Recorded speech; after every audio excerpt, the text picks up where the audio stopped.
Some other books are at 11.5, so I wouldn't be surprised if this one tricks down a bit. Another game where it looks like there's some sharp money on one side, or at least more on one side than the other, is the Maryland-Indiana game. We've seen this line kind of bouncing around all week with a couple of big hits on the Maryland side. Yeah, it has been. So this is another one that's been bouncing all over the place, kind of similar to what I talked about with Kentucky and Tennessee. Game opened Indiana -3. It was down as far as Indiana -1.5, but then ticked back up to Indiana -2. So pretty good two-way action here as well. Sharps are definitely on the dog in this one, but they were on the dog last week with Maryland also and got burned. So. Well, this next game we're going to talk about, Oklahoma and Oklahoma State. You want to talk about a game that moved a little bit? Wow. Everyone on the Sooners? Everybody is on the Sooners, and this game opened at 18, bumped all the way up to 21, which is where it is now. As of now, this is one of our biggest decisions, and it's probably likely to be that way come Saturday. What's interesting with Oklahoma, though, is this is the second week in a row this has happened. Last week against Texas Tech, same story. Yep. If I remember right, that opened like 11.5, shot all the way up to 14. So maybe it's something in the math that the sharp guys are seeing that's making them lay these big numbers with Oklahoma, because they've done it again here this week. Well, you don't have to worry about math when Northwestern plays anybody, because the dog just keeps on covering every single Northwestern game. Is that where the bettors are looking this week as they play Iowa, or are maybe they playing the do to not cover as a dog theory? Yeah, two-way action here on this one. It actually opened 10, went back to 10.5, then we went back to 10. So it's kind of bouncing. They're laying 10 with Iowa, taking 10.5 with Northwestern. I would say Northwestern seems to be the right side in this one, though, so wouldn't be shocked if they covered another. Well, Colorado the last few weeks has gotten a reality check, and now they know they're not one of the top 20 teams like they thought they were going to USC. What are people doing in the Washington State-Colorado game? So we've talked about this a lot of times this season, that there's always that one game where the sharps are betting the same side that we know the public is going to come in on, and this seems to be the one here with Wazoo against Colorado.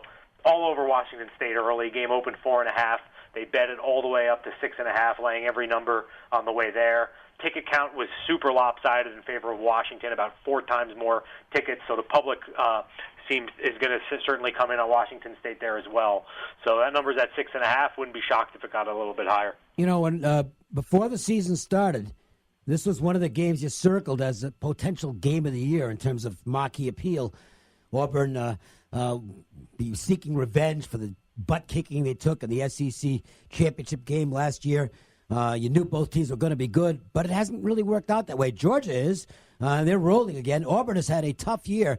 Off a great comeback win last week, though, against Texas A&M. Maybe that makes this one more exciting. Yeah, you figure Auburn, especially after that Washington game to start the season, you figured they would roll to a really good season, but hasn't really been the case. Number here is Georgia -14, open 14.5, and they did take Auburn plus the 14.5 right away. So it's at 14 now. Public figures to bet Georgia in this one, so we're happy to get some sharp bets on Auburn early in the week. When you look at this Big Ten game, very few people would have thought that both of these teams are third in their division in the Big Ten, talking about Wisconsin and Penn State. Tell us where the money is going in this game. Yeah, money is going on the dog here with Wisconsin. Penn State's not been great as of late, and it seems like people want to take the points with Wisconsin in this one. This one actually opened 8, it went up to Penn State -9, and as soon as it went to 9, we took some really sharp action on Wisconsin plus the 9, and then it went back to the 8. Nobody really wants to lay 8 with Penn State at all. And a lot of times, I kind of can learn more from what people aren't betting as opposed to what they are betting. So if not one person out there wants to lay the 8 with Penn State, look for this one to creep down a bit. All right, Mississippi State, Alabama. Alabama is obviously the big favorite in the game, and yet this is a game where some analysts look at it and say this is a tough matchup for Alabama, not in terms of winning, but in terms of winning big. Mississippi State's a very good defensive team. I don't think they're going to be scared of Alabama. They played them real tough last year. What's going on with the action? Action all on Mississippi State, and to be honest, I'm not that surprised about it. You're kind of right. This is a real letdown spot for Alabama. When I say letdown, I don't mean letdown to lose. I mean letdown to not cover. But this is kind of the letdown spot coming off the huge road game. Now you're coming back home to a Mississippi State team that honestly a lot of people, including some of our guys, have power ranked ahead of LSU anyway. So this is actually a better, you could argue a better team than LSU, and they're getting, 9.5 more points so than LSU was. And, obviously Alabama's at home in this one, but home field is not worth 9.5. So, at 23.5, there could be some value on Mississippi State, but there most certainly was value on Mississippi State at 26.5, which is where this opened, and that's why it got bet down to where it is now. Jason, one follow-up question on that Bama game. Bama now 9-0 against the spread in the first half. Have the bettors jumped on that at your books, and have you adjusted the first half line because of that? Big time. They big time jumped on it, and can't blame them. I would be inclined to do so myself. Number at 23.5 here, so you're looking at what would a first half number is probably going to be 14. Kind of last week against LSU, the number was 9 for the first half when the spread for the game was only 14. So those numbers are getting inflated a little bit, but they're betting them anyway, and they keep hitting them. If you want a reason to get rid of Clay Helton, if you're a USC alum, you can say, well, we were a 5.5-point favorite on the opening line against Cal, and the line's come down. I mean, that's the reason to make a change there. Tell us how much action is on the Bears. Aren't you on kind of a joking note? Can't you picture USC winning out, getting the big upset over Notre Dame and Clay staying? I can so see it happening. It's possible. Yeah, it certainly is. But in any case, the number was 5.5 early, as you mentioned, Ralph. They bet the dog early to get down to 5.5.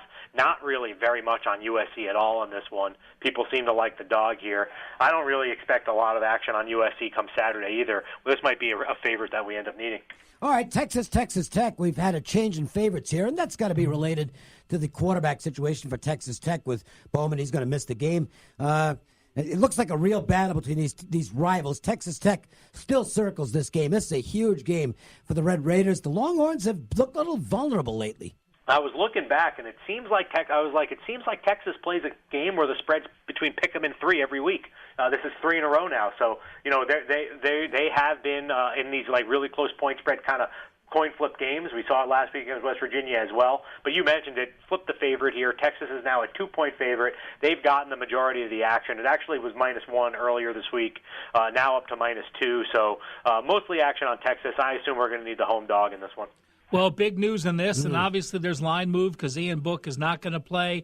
In my mind, Book was probably a 5 or a 6-point upgrade for that Notre Dame offense. The line clearly hasn't adjusted that much. How much has it moved, and do you expect it to move more? We were at 18 and went to 16.5 with the news of Book being out. And what's interesting is no one really knows what to do with it because I haven't really seen much action at all. Market's been 16.5 pretty much everywhere. That's where we are. And nobody's really trying to take a stand. The handle on this game is pretty low. A few folks have tried to make a move on the under, which, again, with the backup QB in, people tend to bet the under no matter what, even though it gets adjusted. But the market really is held at 16.5, so I think people are just kind of shrugging their shoulders with this one. Yeah, I think it speaks volumes as to how bad the perception of Florida State is this year, and I can't find any fault with that perception. They kind of suck. So even with Book being out, it seems like people are reluctant to give the Seminoles an actual bet. Yeah, especially in South Bend. It's a tough one to put your money behind. In East Lansing, this might be a war. And all I've seen all week long is 48-3, because that's what Ohio State did to Michigan State last year. The Buckeyes are not playing at that level right now. Spartans off a couple of good wins. They outlasted Purdue a couple weeks ago and then got a good win on the road against Maryland. Here's the thing on this, Jason. The first thing, I looked at this immediately and I said, well, Michigan State, great revenge spot, and Ohio State's not playing well. But this isn't a very good matchup for Michigan State because they can't throw the football, and that's where you beat Ohio State. I'm not going to bet the game, but I guess I lean Ohio State, and I wonder if that's some of the rationale that's keeping this game pretty much where it's been all week as far as the betting's concerned. Yeah, this one seems like a good matchup just kind of from the eyes standpoint for Ohio State. Michigan State's team that can't really move the ball. They haven't scored over 30 points yet in a Big Ten game, and they're going to likely need to get in the high 20s to win this one.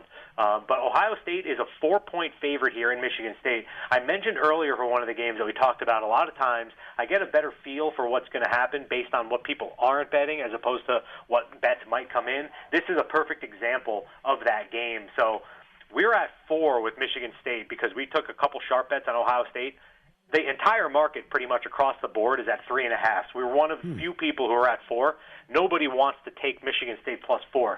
So, to kind of get into that, when there's a sharp customer out there who can take a dog at a price that's better than pretty much any price in the entire world, and they fail to do it, usually means this line's only going to go one way. So wouldn't be shocked if this 4 becomes 4.5, 5. Good information. So if you like the Buckeyes, you better get them while they're getting good, especially if you can find what would be a more premium number in terms of value. And on the flip side, you look at Ohio State, a team that's failed to cover 5 straight. They're not very impressive right now. I mean, if it were any other team but Ohio State, this line would even be a few points less than that, but the Buckeyes still have their backers. And let's talk about this home team. San Diego State got their running back and their quarterback Chapman. UNLV, Armani Rogers starting to practice a little bit. Sanchez says he's not going to play him unless he's taking snaps with the ones. But again, San Diego State laying over 3 touchdowns. I believe it opened less than that. Now over 3 touchdowns? Yeah, this is not a fun game for me because it opened 18, went all the way to 23, and that was sharp action driving that. They laid every number. Most of it was at 21. Figure if you go from 18 to 21, maybe it's now you've hit the 21 mark, 3 touchdowns. They'll stop laying the number. Not so much with this one. Went all the way up to 23. So we need the spread's going to be 23, and we're going to need to beat 18. Not a good spot for the book in this game at all. Jason, just off topic real quick, with college hoops having tipped off this past Tuesday, how much did those 2 big basketball games get relative to a college football game? They did actually pretty good. I think we got the benefit of the fact that there really wasn't much going on on that Tuesday night. So we did pretty well. The Kentucky-Duke game did the most action. We did a little bit more. To kind of put it in perspective, there was a MAC game that night between Kent State and Buffalo, and we did actually more money to the MAC football game than the Duke-Kentucky. Wow. That surprises me. Football is the king, no question about that. But there's so many options right now for the bettors because the NHL is up, Vegas Golden Knights, NBA is in swing now, college football heading into the stretch drive with all the big games, the NFL, second half of the season is starting, other options as well. It's the perfect time if you haven't signed up and gotten yourself a CG Sportsbooks account yet. Now's the time to do so you can have all the action in the palm of your hand. Yeah, this is the perfect time to do it, bet all these games, and come and check out all these games at the book. And, I can certainly tell you that based on the results of last weekend, a lot of the customers out there have a little extra money in their hands. Yeah, I'd say so. It was. I didn't even want to bring that up, I mean, I know it was a nightmare for most of the books around town. It did vary from book to book. How was it for CG? It was not pretty. Yeah. We ended up winning one game on Sunday, one game only. That was the Saints. The parlay number just kept creeping up there. It was an ugly day. Yeah, and for good measure, the 2 standalone games, the favorite got, I guess the Patriots obviously got play. I don't know, the Cowboys-Titans, was that kind of an even decision? Yeah, we actually, the Patriots game was bad because all the parlays from the day that were wide open left, had kind of the Patriots as the last leg to complete those parlays. Monday turned out to be pretty good, though. I think this weekend might be, I'm not going to say the public's going to give it all back, but this looks like one of those tough boards where the books usually do well on weekends like this. We'll see what happens. Jason, it's always a pleasure, bud. Thanks, guys. Jason Simbal, what a great job that is. I mean, I'm telling you what, if you're looking to find out where the key money is, and I thought that the breakdown Ohio State, Michigan State was sports betting 101 for our listeners in terms of determining real sharp money and how even when a game is not getting particular action, that can be an indicator as well. That's really good stuff, Ralph. Yeah, I've been doing this, Dave, for 35 years, and I still learn from Jason every week. It's a great segment. We hope you guys enjoy it. We also hope you enjoy the Joe's Angle of the Day. Hopefully we'll get another winner for you. That's coming up next. The Las Vegas Sportsline.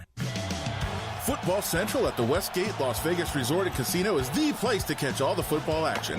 Hey, it's Adam Hill from Cofield & Company on ESPN 1100. Join us this Sunday starting at 8 as we go over all the lines with Sportsbook Director Jay Kornegay. Then, stick around to watch all the games on huge HD screens in the Superbook. Bucket specials, food specials, the Bud Light Girls, and your chance to win some super cool prizes. Always free parking. So come hang out at Football Central every Sunday at the Westgate Las Vegas Resort and Casino. I'm Dave Coken with Cliff Miller from MJ Christensen Diamonds. This is my favorite one to talk about, diamonds from outer space. Oh, moissanite. And it is popular with a certain sect. You know, a lot of ladies, if it's not a diamond, it's not going to happen. So from space or wherever it's from, no moissanite for them. But it is a greatly, highly dispersive stone that can be enjoyed. MJ Christensen, something for everyone this holiday season. Located at Boca Park. The Dolly, Handlebar, or Fu Manchu. Whichever style mustache you choose, start growing it on November 1st.